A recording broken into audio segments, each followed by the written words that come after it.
right, I'm sitting here with Matt Perkins of the Morrison County Record, and today is Monday, June 22nd. So I'm just going to ask Matt a few questions, and at the end give him a chance to talk about anything else I didn't ask him about. So, Matt, if you would please begin by telling us a little bit about yourself and how you got interested in the newspaper business and how you ended up with the Morrison County Record. Well, the long story short would be that I started out as a mechanical engineering major at the University of Minnesota. My father was a mechanical engineer with Kimberly-Clark and scored 790 on my SATs. Just thought it would fit, but a year and a half into studying, I realized, physics and calculus just weren't for me. So I tried architecture, tried psychology, nothing. I took my first mass communications course actually, and it got me really interested. I don't know whether it was studying um, Edward R. Murrow or the Iranian-Palestinian conflict, whatever it was, but it kind of really piqued my interest. So I applied for a job at the college newspaper at the University of Minnesota, the Minnesota Daily. Was accepted as a sports reporter. Great job. I mean, perfect job for a college guy. Traveled around Penn State, Michigan. I was paid to go cover football games. Wow. It was probably the perfect job, but I quickly realized that I loved sports my whole life, but I wanted to do something different. And right out of college, I applied for a job here and was accepted as the sports editor slash news reporter with a beat of covering county politics and the county government. So I started here in 2007, January 2007, and ever since I've loved it. One of the things that they hired me under the premise of was that they were going to change direction more towards online. It wasn't something that they had really invested time or money into, and that's one thing they wanted to do, and I was all for it. Very cool. And so can you tell me a little bit about your background? What kind of degree did you end up with? And I ended up with a Bachelor of Arts in English, okay. with a few credits short of a minor in journalism. But I did take several journalism courses at the U of M. In order to do that, obviously they have a journalism school, J school. So um, that background kind of helped me out because you don't necessarily need a journalism degree to get into the newspaper business, but it certainly helps, and the experience helped more than anything. I would recommend to anyone trying to get a job at a local newspaper, trying to freelance write for a local newspaper, whatever it is, just try to get your name out there and get experience under your belt.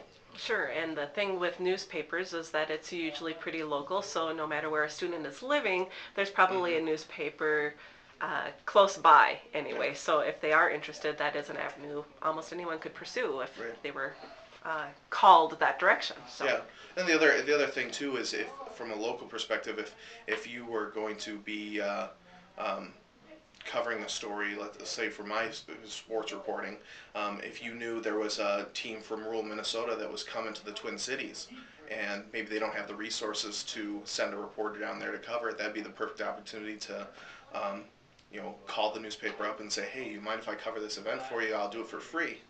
And sure enough, then you might have a clip that you could use in the future. Oh, that's a great idea. And so you've been with the Morrison County Record for 2 years? Mm-hmm. Okay. And could you just tell students who aren't interested with the Morrison County Record, that maybe aren't in the Little Falls area, a little bit about the publication as far as how many times a week it comes out Yeah. and what it consists of? Weekly publication on Sundays.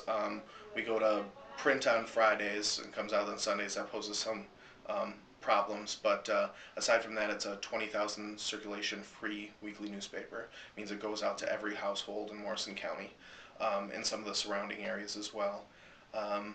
That's kind of a different style that I was used to. I mean, it was a different business model, free publication, but working at a larger, I mean, the Minnesota Daily was even, I don't know, probably the fifth largest, I think, circulation-wise, the fifth largest daily in the state, and so coming here was a lot different, but I've loved it. Community journalism is different than what a bigger newspaper, like say the Star Tribune, it was doing.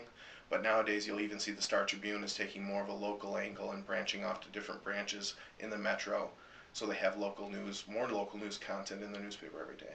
And students might ask, how is it if it's a free publication? How is it that you can afford to continue to put out these free publications? So can you talk a little bit about that? Yeah, advertising is key. for a free newspaper. 75% of our content is advertisement. So we want to maintain that ratio, or 25-75.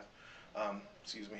We want to maintain that ratio so that we can be kind of a viable source of news for our local community. Um, Other new publications you might see around town, they would be what they call shoppers, which are just advertisement, so no news content. Well, I think actually the Morrison County Record might have started out more towards that end and has then transitioned into more of a newspaper focused on the news side of it. Yeah, because if somebody hasn't looked at the record, if you were to pick it up and open it up, there would be so many similarities to the Star and Tribune, or the type of Mm-hmm. columns and the type of articles that you would read. So Right. it's not, even though a lot of it is advertising, it's not, it's still very content based. Right. And one of the challenges there is that you want to make your local weekly newspaper look like that. That's paginating. You learn that in college courses. You'll learn that with just experience of getting a job. But you want the layout of the newspaper to draw readers in and make it seem like it's like everything else. It's just like the big guys.